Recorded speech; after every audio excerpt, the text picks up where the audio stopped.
Okay, let's go ahead and begin. I do want to let everybody know that we are recording this. So a number of people signed up saying they wanted the recording. But let me introduce myself. I know some of you, but my name is Chris Adams, and I'm the president of Balancing Act. We're a company that has been around since 1997 that has been dedicated to helping local governments accomplish whatever tasks they need to with regarding public engagement and public participation.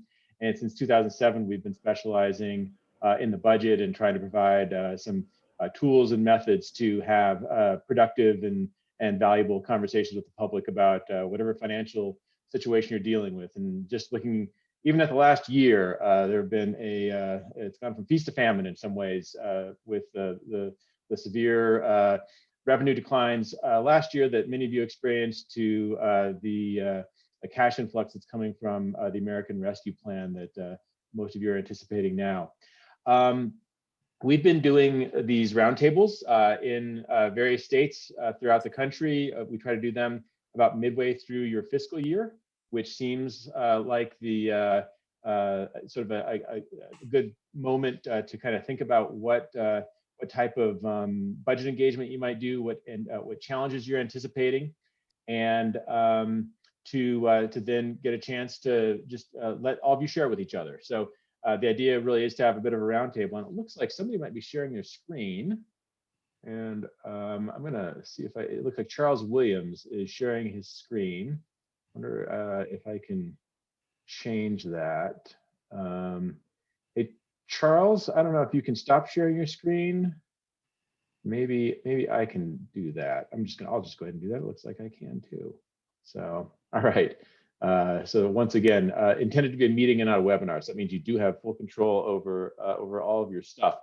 But the idea was to just invite as many of you who would like to come to join a conversation with each other, share kind of what is going on in your city or your county, and talk about some strategies, and then to have us just to share with you what we're seeing around the country. A lot of cities and counties across the country are on different fiscal years, so we've kind of seen recent things and ways that people have dealt with things. And so just to kind of share that with you. And then we did ask you all to provide some questions. And so we've got those at the end too. And I hope you'll actually ask them personally. I hope for this to be a good discussion.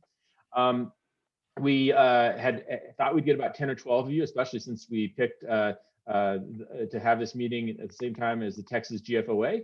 But we got a really nice response, which was fantastic. So I just want to let you know who's here. We will, once again, I would like to have everybody sort of say a little bit about your own community.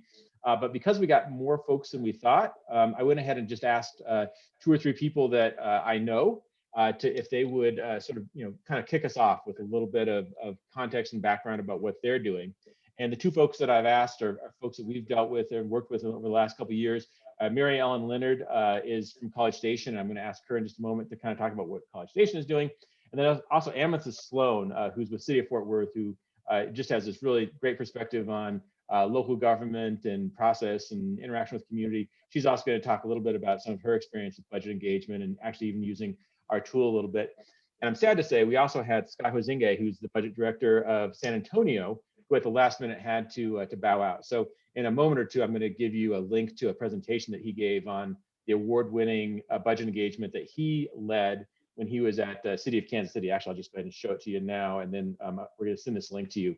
It's a really nice little webinar if anybody's interested in what they did. It's really good work, and hopefully Scott will be able to join if we decide to keep these roundtables going.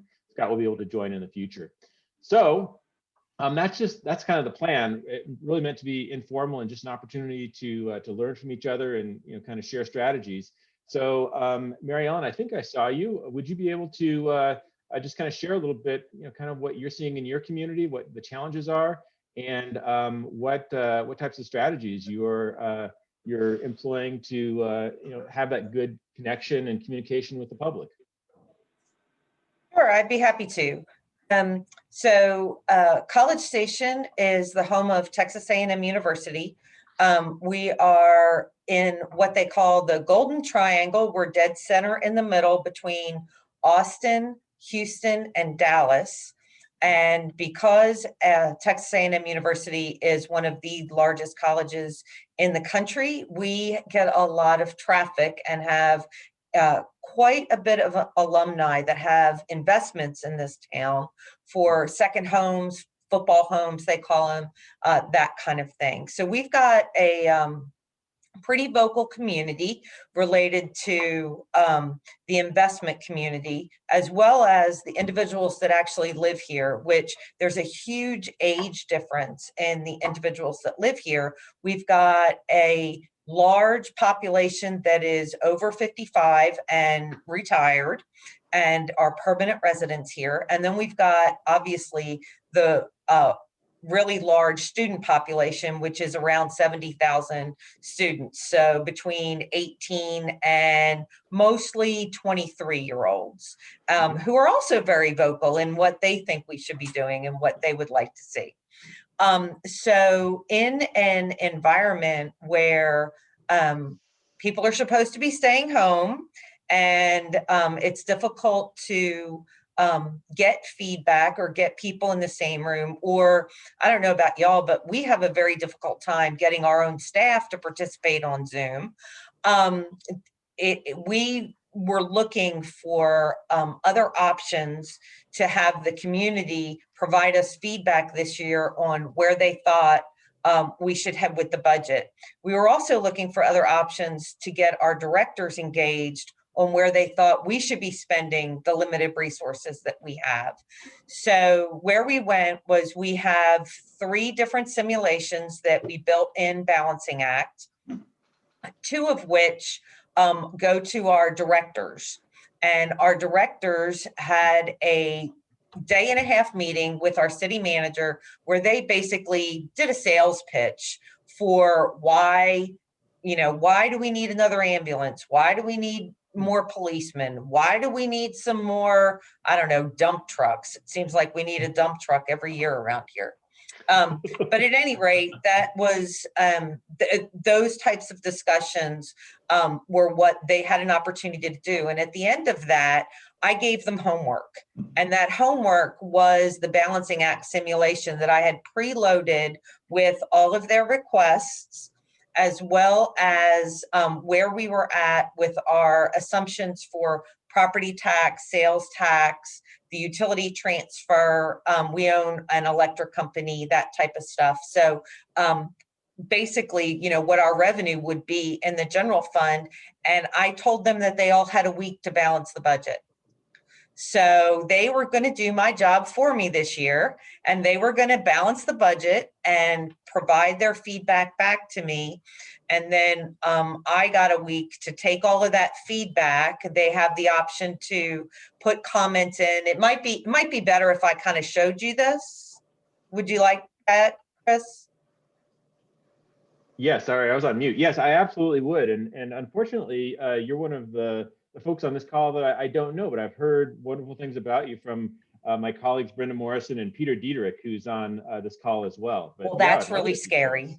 So this is the version that one of the versions that we created. We have an intro video that I think Brenda showed me from one of your other clients, and I thought that it was a great idea to show like our fire department folks who are not, or our Parks and Rec folks who I like to think, are a living sitcom, how to actually do the, use the tool. So our mayor kind of pops up and tells them how to do the tool.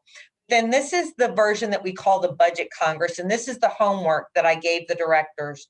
And I preloaded things for like sales tax and said, okay, this is the sales tax that I think we're going to get next year. But with COVID kind of, everybody, particularly in Texas, the governor opening up the state, people are moving around more, a lot more people getting the vaccines. Should we anticipate more than that? Should we anticipate that we're going to get some kind of bump because people are just tired of being at home? So they get to make those types of choices related to the revenue. And then on the sales side, they get to choose, okay, this pay plan, that's their raises. So how much do they want for their raises?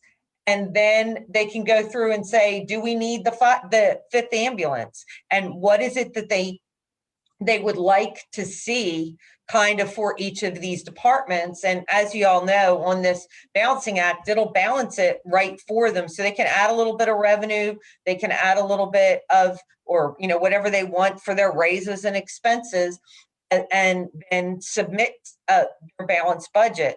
The comment feature is obviously available in all of them. And I encourage them to, you know, if they had a different idea than what was here, like if they said, okay, on these COVID expenses, I don't need 200,000. How about if we only give that department 100,000 back instead of 200? They can put it in the comments. I'll compile all of that. And then the Budget Congress is a meeting that we all have with the city manager, where I'll basically take where we think the budget is going to be and present it back to them and say, here's where we're at. Are you sure you guys want these as the decision points? Do we all agree that police don't need any more police?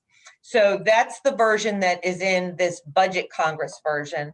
And then for the citizens, we created another version that they have more choices. They don't have choices related to, like on the sales tax, they have those same choices, but they also have choices on the ad valorem taxes, whether or not they would like us to increase or decrease their taxes because they want that fifth ambulance type thing, so that we know where they want us to put the money. And this will be released sometime next week to the citizens, and our public communications department will blast that to everybody. They anticipate that the local media will pick it up, and I'll have to go do a song and dance and all that kind of stuff.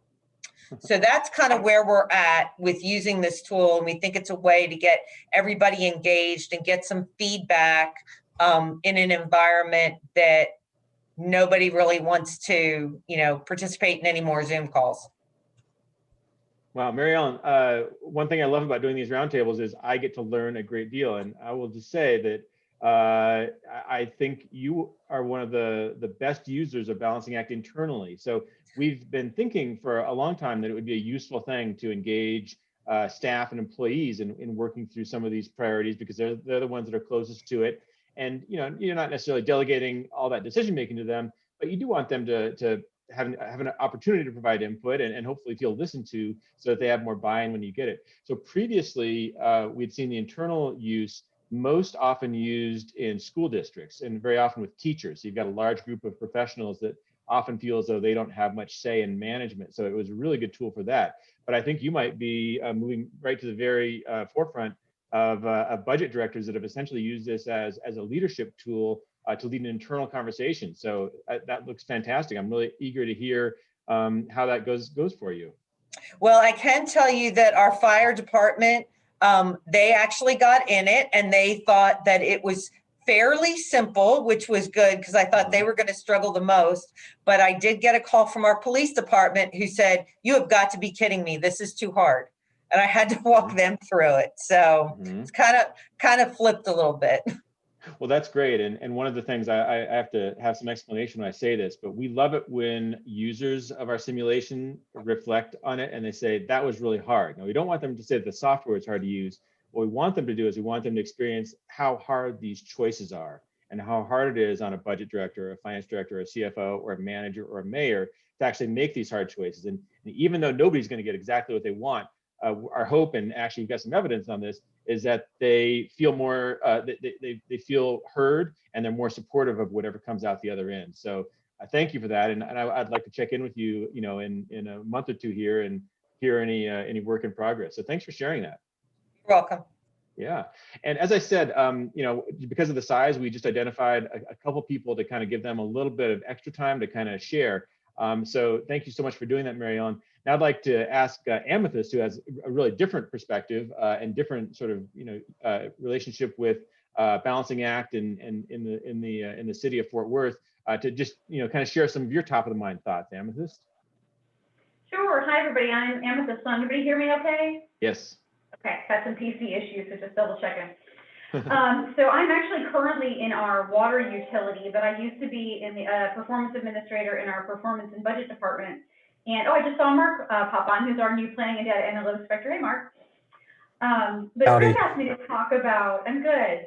A couple of years ago, I think it was in late 2018 or 2019, we deployed, using the Balancing Act, our first kind of education use of Balancing Act to show the public, give the public a taste of what making challenging budget decisions is really like. So we've done something 3 times. The first one we did was about 100 or 150 people at an annual event we have called the Mayor's Engagement Workshops. So we were part of an entire day of events. I think we were the highest attended event of the day, and we were also the highest satisfaction event for the day. So we like to, Fort Worth, we like to ring our bell and performance and budget on that one. People really enjoyed it. We also deployed a similar scenario internally. We had a young professionals group that was started a few years ago, and we were trying to figure out ways to engage that group, newer folks to a very large organization, on some of the core kind of government 101 items. So we deployed it there to give them an idea of the types of challenges that budget decisions are made for folks that may not have that as part of their daily life as an internal educator.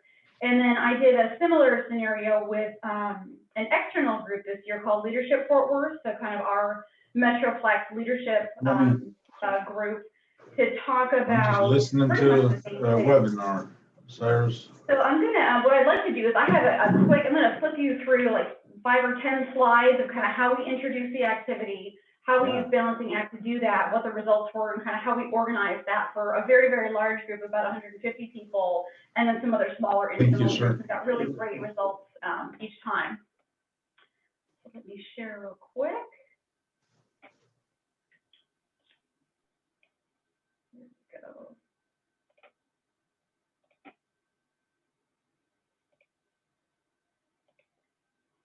Okay, what do you see? We're seeing you. There you go. There. Better. Okay. Excellent. Do you see the comment box to the side? No. There we go. Try that. Okay, good.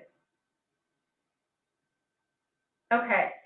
So when we put together our scenario, we had a little bit of a different approach. Sorry, Anna, so we're still seeing your video. Oh, interesting. Okay. Let's see, Let me try again. Sorry, I have 4 screens going right now, so let me make sure I have the right one. You're a multitasker. Oh, that's great. I love the picture. Better? Yes. Okay. Let me see if it'll let me go full screen for you. It will not. We'll go anyway. So we took a different approach in that we didn't, for in all of our scenarios, 1, it was the first time we used the tool. 2, it had been a while since we had incorporated any kind of public education or budget 101 in any external programming for a while. So we were just kind of getting back into that world. So we actually used real dollar amounts and real issues, but we didn't use the whole package of, this year's decisions are. So we really chose a variety of things that we thought would be most recognizable to the public, packaged them together according to the city's focus areas, to allow them to just make choices that were hypothetical, but that they had to eliminate a budget deficit. So we called it a Balancing Act. We went through kind of what the point, we really wanted people to get an idea of the type of data that we use to make those decisions. So we used the Balancing Act tool to actually plug in service level charts, how things would change over time if you raise or increase bodies or resources in an area.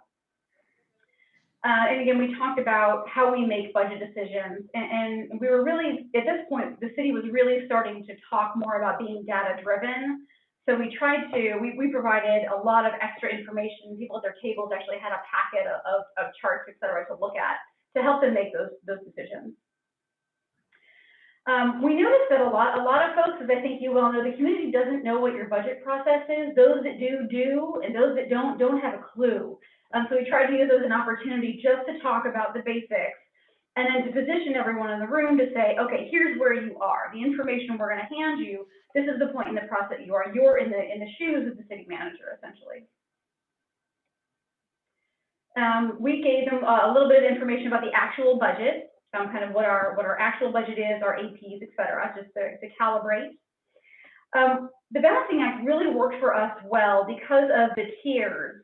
So when Mary just showed the actual simulation and kind of the buckets that you can put information, we did that a little bit differently, and we have 4 key focus areas as an organization. So we made our buckets our focus areas, and then had a tier down level under that. We focused on those, and then that's kind of how we grouped everything: public safety, code, police, fire, livability, library, community, etc. So we didn't do it department by department. We wanted to do it by focus area to get the public thinking more kind of in a budgeting for priorities kind of mindset versus which department gets which piece of the pie.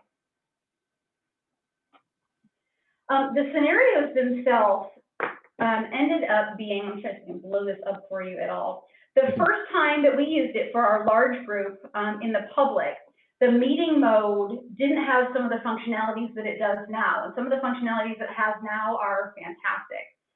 So for example, the last meeting that we did was for a smaller group of people, about 25 or 30, and it was done all online. So everybody had access to the scenario. We broke them out into groups, into small groups of 4 or 5 people. Each group had a group leader. They brought the scenario up on screen and kind of talked to everyone on their team. They looked through each of the scenarios, tried to make the best decision they could. And we also had them capture the why behind each of them. So we had some data and comments for afterward. And we gave them, the last one we gave them about an hour. So a lot of our exercises are fairly small and short because of our time constraints. All of the events we had were under 2 hours. So we didn't have, they weren't, for example, launched out in the community where somebody could leisurely do it over the course of a couple of days and go back, talk to their family, think about what they should submit. But it worked really, really well. And we put everybody in that $4.2 million deficit, so they could not submit the budget. So the entire exercise was about having to cut. The other thing that we didn't do because of our time constraints was add the revenue piece. So we didn't give folks the opportunity to raise or lower any taxation. We just wanted to focus on, this is the general fund pot. We have a deficit. How do you want to shift money around to meet that general fund deficit? At the very end, we came back. The actual system gives you this kind of spit out for kind of who chose what. What I really liked and allowed us to do a great debrief on the fly at the last meeting is that when you're in the tools, it's just what Mary showed you a minute ago. Once you hit that view mode, everybody's done, they come back together in a room. Next to each of the options, it'll show you exactly how many groups or participants selected that option. So if you want to do this on the fly, what that allowed me to do is I didn't have 20 minutes to go kind of print some numbers and bring them back. You can quickly flip through things and say, okay, 50% of the room chose this one. Let's talk about that. So if you have a short amount of time, it really helps you hone exactly the items that you want to cover, debrief, ask about commentary, and to get folks to really have that dialogue, which was really healthy and interesting. When we did it with a large group, and we were in a big ballroom for the mayor's event, we actually had giant pieces of paper on the wall where we could write down each of them and have groups kind of walk around and talk about how people were deciding to pool their dollars, and a lot of similar choices made across the board. One of the best outcomes of the public briefings of this that we had were the innovative ideas that folks had to solve the problem in a different way or a different idea that we didn't present them with, which you'll always get from the public if you give them an opportunity to do that. We had some really great ones, a lot of conversations about public-private partnership, a lot of conversations about, well, in my neighborhood, this change would feel like this. In your neighborhood, this change would feel like that.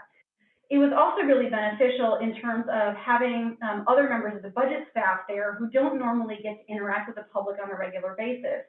So it helps folks get a look, a feel, and that human touch to kind of the numbers they're dealing with every day, which was really beneficial and kind of brought the team back together, rose the level of, okay, we're here to control these dollars the organization has to spend in a totally different way.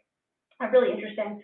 And my favorite outcome will always be, so we have a mounted patrol in the city of Fort Worth that kind of always gets up on the chopping block occasionally. It's a very, very high police presence there. And the best innovative solution our groups had there was to change it from regular size horses to miniature horses so that we would not have to feed or house them at the same level as before. So that's my favorite of all the innovative solutions we've had. But all that to say, in those couple of groups where we deployed those scenarios, I think there are always opportunities to engage the public in a different way. The tool allowed us to do that in a way that we could replicate easily. It was easy for folks to use, and we had a couple of kind of requests for it afterward internally, which we thought was great. So good value there.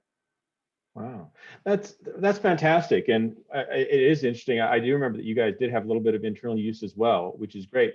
But between you and Mary Ellen, you both highlighted two of my favorite yet least used features of Balancing Act. So this meeting mode that you were describing, I think is just an amazing way to have a live and interactive meeting with an assist from technology to actually sort of frame things and let it be sort of useful by looking at trade-offs and seeing what some of the impacts are right away. So thank you for sharing that, Amethyst. That was really cool. And I'd known a little bit about what you guys had done, but I really appreciate the presentation on that. So thanks. Now, like I said, we want this to be as much a roundtable as possible. So, if you wouldn't mind, I'd love it if the rest of you could sort of share kind of what you're thinking about and what challenges you're looking at and maybe some strategies that you might have for getting through this year. As I said, it's a strange year. It's a very strange year in terms of all the ARP money coming on the heels of what a lot of people thought was going to be a very, very deep recession, and it actually was for a year. So I'd just love it if some of you could share what you're thinking about. What's going on with you?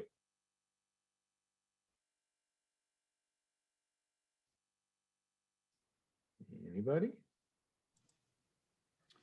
Well, I can start, Chris, if that's all right.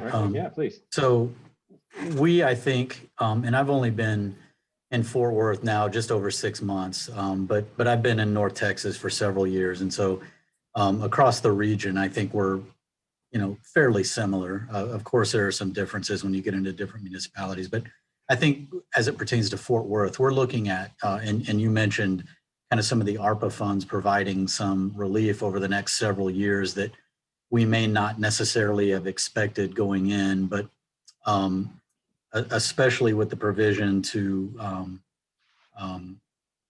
recapture some revenue, there's some less trepidation, I think, going into an otherwise challenging year. As it pertains to outreach and engagement, I think that's always something that we look at finding ways to improve. I think it's always beneficial to get insight and input from the communities that you're serving.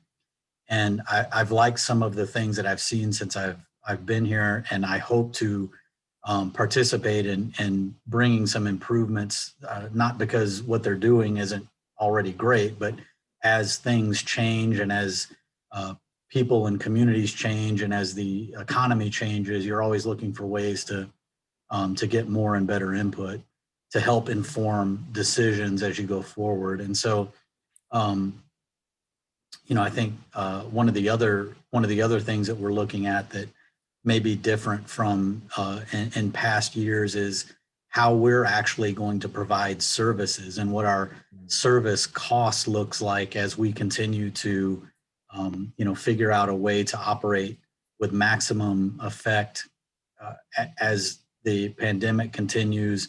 But as people are coming back to work, do they stay partially remote, partially at home? How does all of that impact cost? Can we reduce our building footprint? All of those things kind of come into the picture. And so just looking at a bunch of different things from different perspectives, I think is going to make for a challenging year, but one where we can learn a lot and apply those lessons and come out of it, I think, in a stronger position. No, I think that's great. Sort of one of the themes, I'll talk about those in just a moment, that we're hearing across the country is this concern on behalf of public officials that it's been messaged to the public that local government is getting $350 billion in their wash and cash, and my town is getting $14 million or $400 million. And they're very concerned that people may think that problems are all taken care of, no issues, don't need to worry at all about considering tax increases or service cuts, when in fact it remains complex and there remain a lot of issues to work through, and just trying to have that way to have this two-way conversation that takes into account trade-offs. So thank you for that, Mark. And Ali, since you turned your video on, I'm assuming that you were going to contribute a little bit. And Allie, I believe you and I talked when you were back in Wichita, right? When you were in Yes, Wichita? I was Right. just about to email you back. Okay. Yeah, so I moved during the pandemic. That was really fun. I got a job, so that was lucky. But I'm a budget analyst for the city of Sugar Land. And one thing I miss from Wichita is budget engagement. We are very much, so far what I've gathered from the city is like, they're like, well, we do a resident survey. And then they're like, and then we offer for residents to come give feedback when we propose the budget to council. And I'm kind of like, that's like making your friend dinner and then serving it to them and asking them what they're allergic to. I'm like, at that point, the budget's kind of done and you can make tweaks and changes to it, but like the engagement needs to happen earlier. And so my question for you all is how can we encourage leadership to value this public engagement during the budget process more? Any tips and tricks of how I can talk to leadership about this? Good question. I think that was directed at all of you. Well, I can tell you how I got our leadership to agree to it, which wasn't an easy thing. If your city has GFOA and they're one of those GFOA distinguished, get the distinguished award, which our assistant city manager has gotten for 30 years in a row or something. They changed the rules this year and you have to demonstrate that you have public engagement. And it has to be more than just that, well, we invited people in during the public hearings for the budget, because that's a requirement for all of us. So our plan is we are going to take the results from the balancing act, where it's got that little slide rule thing, and do a one-page kind of infographic and slap that in there, because I'm not going to lose it on my watch and not have that award for that guy. He's going to have to retire before that happens. And that's how I sold it. So yeah. No, that makes sense. That's great. Others have any advice about how to demonstrate the value of doing budget engagement, I guess, throughout your organization, and I guess especially with top leaders? I would offer that, you know, and I'm guessing the same as in Sugar Land is probably pretty typical, is that throughout the year, elected officials are hearing all kinds of inputs about why did you make this decision versus that decision. And so for me, it's not necessarily a let's solve this problem at this time of year. For me, it's more of a, how are we going to promote this this communication that is open and flowing all the time, and so which helps us understand what the needs are out there and helps leadership put resources toward what those outcomes need to be. And that's a regular, recurring, ongoing kind of conversation. And so in my mind, that has to be part of the dialogue. Yeah. Thank you. Other comments, advice for Allie? Thank you. Yeah. And Allie, I can tell you, I think Mary Ellen's point about tying this in with GFOA, GFOA is really starting to double down a little bit on saying we really should be doing budget engagement. And I've got a quote that I'll show you in just a sec from one of their slides. It says it should be institutionalized, that you shouldn't just wait for a crisis. Like last summer, a lot of governments are going through crises because of the George Floyd protests, and people were saying, you know, defund the police, get rid of the police. And what GFOA is saying is, no, you shouldn't wait for something like that. You should actually build this capacity, this two-way capacity, so that you can have it throughout the year, throughout different years when you've got different revenue situations, you've got different issues that you're thinking about, but to be kind of careful about that too. So you don't need to make the public into a budget director or a budget analyst, but what you need to do is there's probably about 5 or 7 things that really are sort of public facing issues, service levels, taxes, that really, you know, the public, you know, can and should have the ability to kind of, you know, weigh in on and learn about and provide some input as decision makers go through their approval process. So anybody else? All right. Well, the second, and please, we actually, many of you gave us questions. So we've actually written the questions down. We've got them on a slide, and we're going to come back to those in a moment. So we'll ask those, and hopefully the people who ask the questions will recognize them and can ask them themselves. But I did want to just show you a few things, and this is, I'm going off script here. This is an article that I got just yesterday, and it's at the pace of university-based research, but it's an article that's appearing in the Journal of Public Administration, and it's results from an experiment from 3 years ago that was done by 3 university-based researchers looking at surveys as a way to understand budget input versus simulations. And what they essentially found was that surveys are unreliable ways of understanding what people want. Because they just ask you, what a priority is. They don't necessarily take into account the cost of different services or service levels. They don't take into account the relationships and the trade-offs between doing different services and service levels. They don't take into account trade-offs within spending. But this is what's most important. Their most important finding was it doesn't take into account the relationship between spending and revenue. That if you just focus on what you want, you're in some ways putting residents and citizens in the perspective of just saying, I want this and this and this, but not that. But what a simulation can do is it can present the entire range of services that you're providing and then show how it's paid for. And that actually this is another study that they're working on, but what their assumption is that when people understand what government's doing, people are not so angry about paying taxes. And we actually, they've got some evidence to believe that that's the case. And we hope that they get some more conclusive proof and actually show that simulations are a way to kind of make that connection even stronger. So I wasn't planning on showing this, but just because I got it yesterday, I thought I would. It's actually a pretty cool thing. They've got another peer-reviewed article that's going to come out in the next month or two. And the title of that is, Do Citizens Really Want Something for Nothing? And their thesis is that that government needs to do a better job of saying what government does, and then just the true statement that providing services costs money.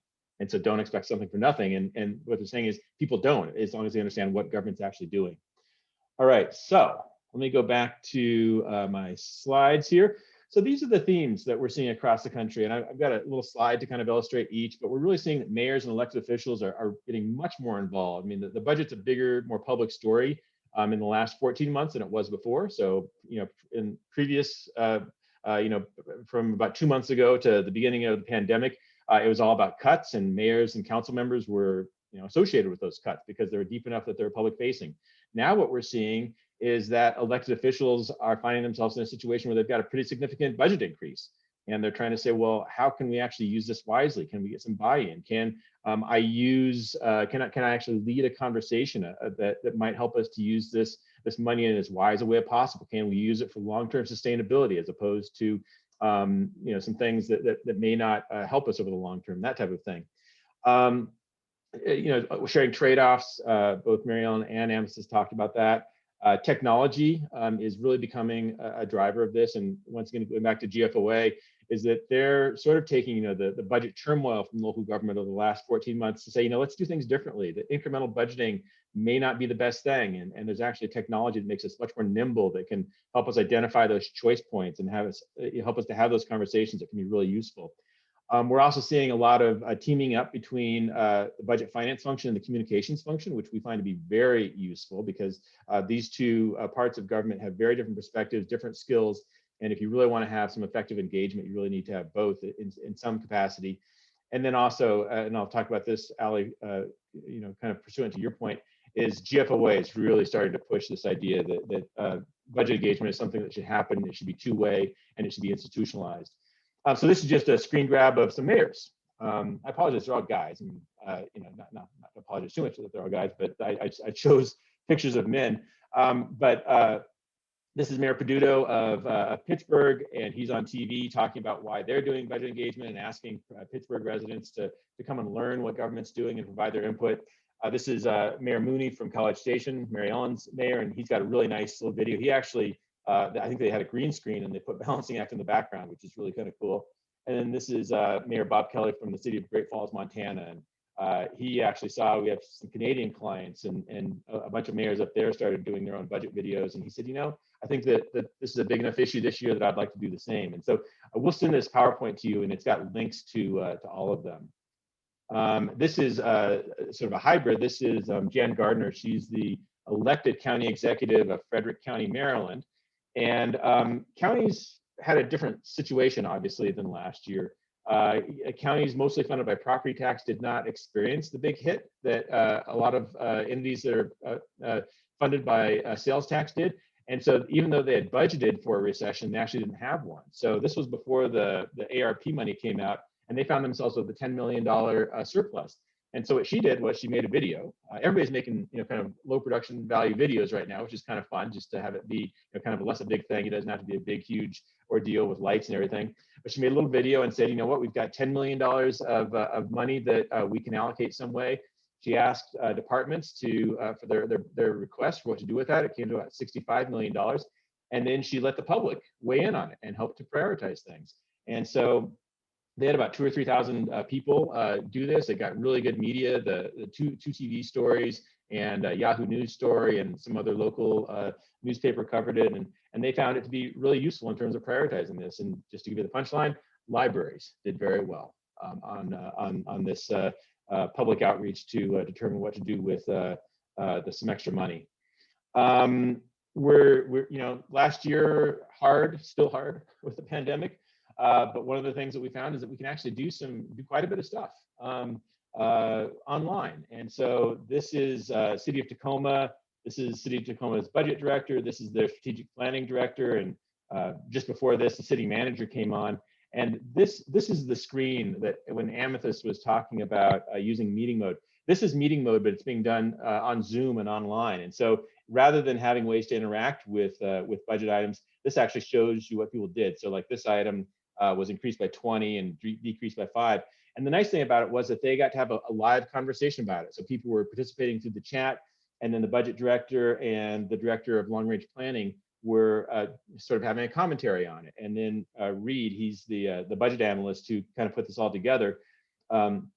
He was sort of comparing on the fly what people were saying in this particular session with what people were saying in the broader online engagement that had about I think about 4,000 or 5,000 people, and Tacoma's not even that big of a city. This is just to show you, they had 382 people sign up for this event on Facebook, and it was just a really cool thing. They made I think a bit of a virtue out of necessity because they couldn't be face to face, and so they found a way to do it using Zoom. The other thing we're seeing, as I mentioned before, we're seeing this nice collaboration between communications and budget finance. And so we're seeing some branded campaigns, and the one I like the best is just because it's got it's kind of catchy is Fund Phoenix, Fund PHX, and so they've now devoted a whole website or at least a page that's ongoing to communicating with residents about what's going on financially in their city, and they provide videos, they provide the access to the simulation. They provide this app called Taxpayer Receipt, which lets people kind of get an estimate of what taxes they're paying, and then it gives them a sense of exactly how their tax dollars are broken down. Very useful stuff. And just one parenthetical, I'm going to get to this slide in just a moment, but Phoenix is they looked at what happened in a lot of big cities, actually not even just big cities, but in a lot of cities last summer with the pressure on police budgets. And they've actually proactively built a simulation that if that pressure comes back, and good reason to think that it probably will at some point in the next 6 months or a year, to make some pretty drastic changes to police budgeting, they've actually created a simulation to say, okay, that's fine. If you want to take money away from the police, let's actually look at exactly what the police department's doing. Let's sort of understand what that is, and then let's have a fact-based conversation about what we might want to do.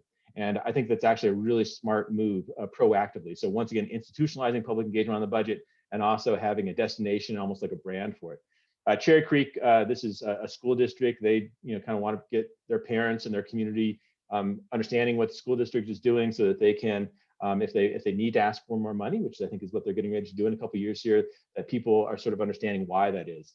And this is Roosevelt, California. They just did a terrific job. They also won the GFOA Award for Excellence on Public Engagement on the Budget. And the way that they frame theirs, they're not a huge city, but California has a law that really restricts revenue.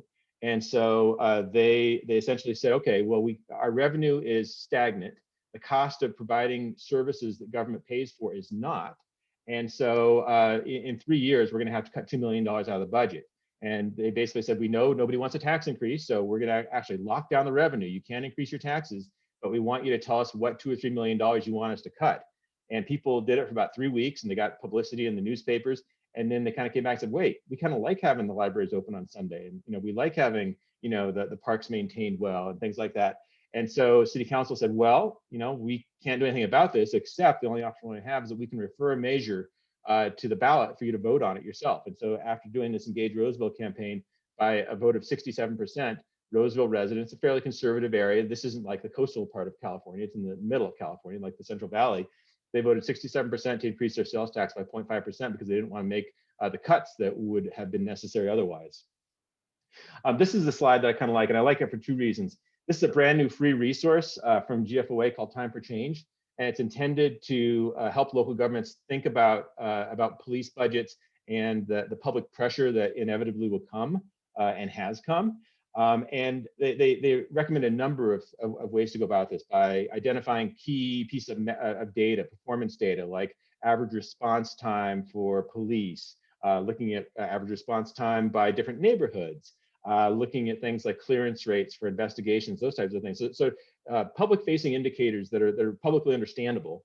And then also then making that part of the conversation. So they make this really nice recommendation about institutionalizing public engagement. And they just say, you should do this. You don't wait for a tragedy. You should do this, now, and have it be an ongoing part of your work. And this recommendation comes from a larger body of work that sort of got, pushed to the side because of the pandemic. But in the very tail end of 2019, they released a book called Financial Foundations for Thriving Communities. And this is one of the main cornerstones of that in terms of just doing public engagement on the budget. And I think it's smart and something that you don't necessarily want to wait until you're just ready to ask for some kind of a tax increase, or you're just getting ready to make some really painful cuts, or you're getting people in the street saying that they want some severe cuts to police. They're saying do it before. And this is just I just put this slide in here because rarely am I very succinct, but in our 15 years of doing budget engagement, this is kind of what I found works in terms of just like 3 simple things. You want to provide residents, and increasingly with both Fort Worth a little bit, and also with College Station, with employees, is you want to show constraints. You want to show that you can't just do anything. Often there are laws that apply to things that you can and can't do with certain bodies of money. Most important one is that almost every local government has to have a balanced budget. So it means you're making tough choices each year, and you want to convey that to people.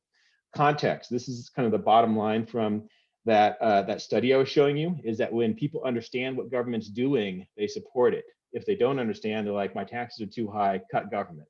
And so you really want to sort of explain what government's doing, let them understand what that is. And so to use, as GFOA says, to use drillable levels of data so that people can learn more as they go. And we found that to be very useful. And then consequence. So the example I always use is libraries. Okay, so if you want to take some funding away from libraries, that's fine, but don't expect them to be open in the evenings. Don't expect them to be open on Sundays. To sort of kind of show them what it means to actually move some dollars around. So it's not just dollars, but it's actually services that people care about, and we think that's very valuable. And then I'm going to stop there, and I'm going to just let you take a look at this slide. These are questions. When you all registered, we asked you to ask a question. So I'm hoping that you all will take yourself off mute and just kind of join the conversation here. We've got about 10 or 12 minutes left. So there's this slide, and then there's also this one about wanting, how do you actually get citizen input? Because some people look at the budget hearing and they're like, 3 people care about this, why should I even bother? Our experience is that if you make it a little bit more convenient and you follow the 3 C's, that people actually do a lot more. So I'm going to turn off my screen and put us back on to, I guess it's the Brady Bunch view. And hopefully some of you who ask those questions will ask away. And as I said, this is intended to be a roundtable, just to give you a chance to chat with each other and share strategies and share challenges. But anybody?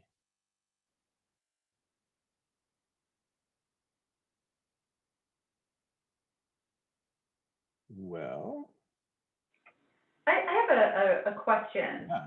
And then another question, I guess. I think that a lot of places that don't have a regular engagement practice in play, it's not something that they've already normalized with their community. The hesitation from multiple levels to do it is if you do it, you have to pay attention and you can't kind of ignore the responses that you get, right? I mean, you have to be ready.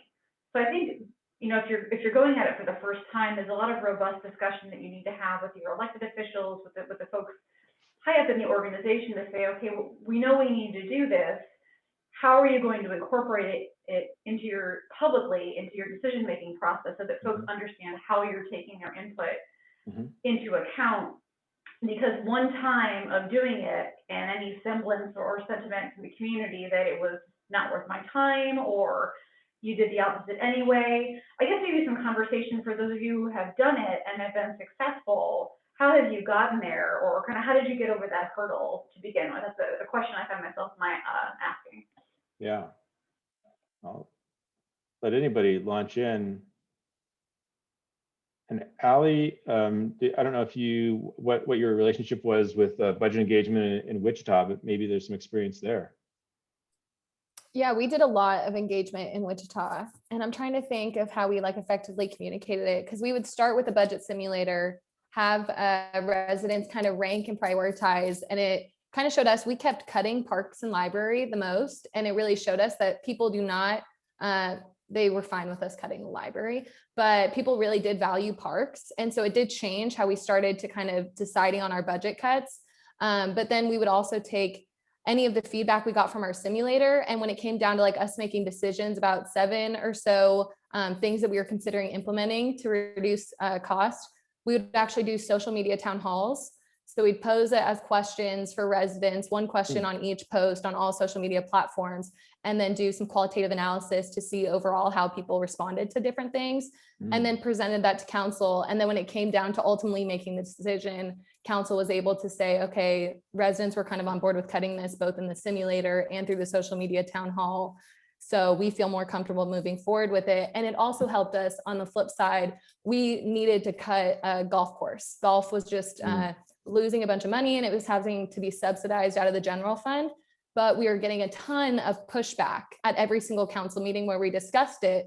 But then in the simulator and on the social media town hall, people were all for cutting it. And so it kind of allowed us to balance out those really loud speakers that show up at council meetings compared to how the average normal resident felt throughout the city. So those are some of the ways that we kind of had those conversations and were able to weave in what residents told us into the actual budget. Yeah, that's very helpful. And I do want to point out that City of Wichita did not use our product, did not use Balancing Act. I mean, this call is about budget engagement and good governance. And so we're supportive of that in any form. Amethyst, I can tell you that I've never seen an instance, I hear that concern all the time, but I've never seen an instance where a resident who spends 12 or 15 minutes on a simulator thinks that they get exactly what they want. I know that there's that fear because in some ways, because if you want the simulation to work, you want them to get in your shoes, right? Because but you want them to feel how hard it is. What we have found is that people tend to sort of soften their must-haves or their stridency because they do understand how hard it is. And that they understand it's not just about only what I want, because you're requiring them to look at the totality of what government is doing. So it's not just about me having the rec centers open at 5 a.m. because I'm a master swimmer. That's the problem we have in Denver, is that there's like 90, 70-year-olds that really like to swim at 5 a.m. And so they keep the rec centers open, or they open up the rec centers really early, costs a lot per person. But is that really actually the best use of dollars that are allocated to the recreation centers, especially if you might have to close, an hour or two in the evening when you might have, 150 kids there, something like that. But what we have found is it just changes the decision-making environment. It shows complexity, it shows thoughtfulness. And what we found, and we hear this from our clients around the country all the time, is that whatever the professional staff, the manager, the budget director, and ultimately the council recommend, it's just more widely supported. And I think the key was in the first sentence that you said, is that people want to feel listened to. So most of the time they don't demand that they get exactly what they want, but you do want to convey that you're listening to them. And so I think that's really important. And I actually think it's a good thing. And I know that there's sometimes tension between professional staff and elected officials, but I think it's actually been a really good thing in the last 14 months that elected officials have really associated themselves much more with leading this conversation. And where I found professional staff are most comfortable is, making good sound management decisions, making good sound administrative decisions, coming up with performance data, and then certainly making a recommendation and using that logic and experience and even commitment to public service. But a lot of the conversation that has to do with some values, like, do we actually really care that much about the libraries, especially when it's in relationship to the parks? That's really a good place for elected officials to lead a conversation. So professional administrators can actually prepare them to have that conversation in a fact-based way, look at cost effects, look at trade-offs. That's, I think, where the sweet spot is. Anybody else have any thoughts, even if you don't have experience having done public engagement on the budget? Thoughts, considerations? I can add in one more thing that I've seen other cities do too, is that they leave their simulator open, which I don't think is a bad thing, but I know we were really conscious to make sure we closed it. And it just, when people went back to it, it directly linked you to our 8-page report on what we did with all their residential feedback. Here's a summary of all of it to make sure people could visually and find somewhere where it listed out everything that we did after they completed the simulator. Yeah.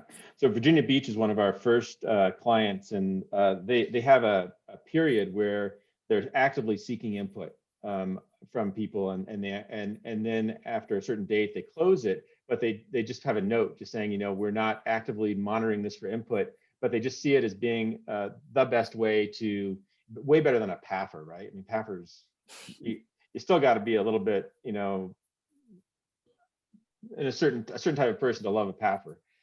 But to leave your simulation up year round just because it's the best way to educate people, I think is really a smart idea, and it's basically cost free. So, Any other comments? Mary Ellen, I hope you're still there. Your camera's off, but may I'll just go back to you since you're actually in the throes of this right now. Any thoughts you have at the moment? No, I'm just a little anxious to see kind of how this is, since this is our first year using it, how this is going to go over in this community, particularly the citizens version. It'll be interesting when the senior citizens get in versus the 18-year-olds. So. Yeah, it will be. It will be. And I'll give you one other anecdote that I really like from Norfolk, Virginia. The city council had directed the city manager to test the waters for a tax increase to pay for really unsexy things. It was to pay for stormwater. It was to pay for increased pay to very senior firefighters and police officers so that they didn't get hired away by the suburbs. And I think some, like a sidewalk program in a certain neighborhood, and it came to $19 million. And so they actually did this really terrific, round of public engagement about halfway through the fiscal year. And they found that people were okay with that. They understood what those things were. They understood they weren't super sexy, but they're okay with it. So, 3-4 months later, the city manager proposes his budget. The budget director, who I was in most close contact with, was just petrified. He's like, oh my gosh, we're proposing a tax increase. We're going to get just clobbered tonight. So he told his staff to show up at the budget meeting at the hearing that night. And he said, okay, prepare for this thing to last until midnight. We are just going to get clobbered, have your briefing books, and, get ready. And that same day, the local TV station ran a story where they actually put on a big touchscreen behind the anchor a version of the simulation. And they had updated it with the city manager's proposal. So the proposal was baked into the simulation. And the TV anchor literally tells the public, okay, if you don't like what the city manager's proposing, then you show the city manager what you would cut. And so that evening, 3 people show up. It's same frequent flyers that show up at every meeting. They complained for about 3 minutes each, and then they left, and council approved the budget, and the budget director looked at his staff, and he's like, that was it? So, I think by changing the environment, so it's not just, cursing the darkness. I don't understand what government's doing. I don't like taxes. I'm mad, I'm angry. But actually communicating with people in a 2-way, respectful manner that's fact-based, shows trade-offs, the 3 C's, constraints, context, and consequences. I think that's about as good as it gets. And what we've seen is that it can actually be pretty good. If you like in Roseville, where they were really looking at serious cuts, they actually said, okay, do you want these cuts, or do you want to raise your taxes just a little bit to pay for the services that you like? So that's been our accumulated wisdom. Well, anything else before we sign off for this call? This has been fantastic. I really appreciate everybody sharing their experiences and their perspectives, but anything else? All right. Well, special thank you to Amethyst and to Mary Ellen for sharing what you guys are doing. We'll send out the PowerPoint if you're interested in what Scott Hozinga, who's now at San Antonio, did when he was at Kansas City, which was really awesome. That'll be in a follow-up email, and there'll just be a link that you can click. So thank you all, and we love to hear from folks, whether you're using our tool or not. We just want to sort of understand what challenges you have so that we can try to design and come up with some methods for you to deal with them. So thanks so much. Goodbye. Thank you. Thank you. Thanks, Chris. Bye.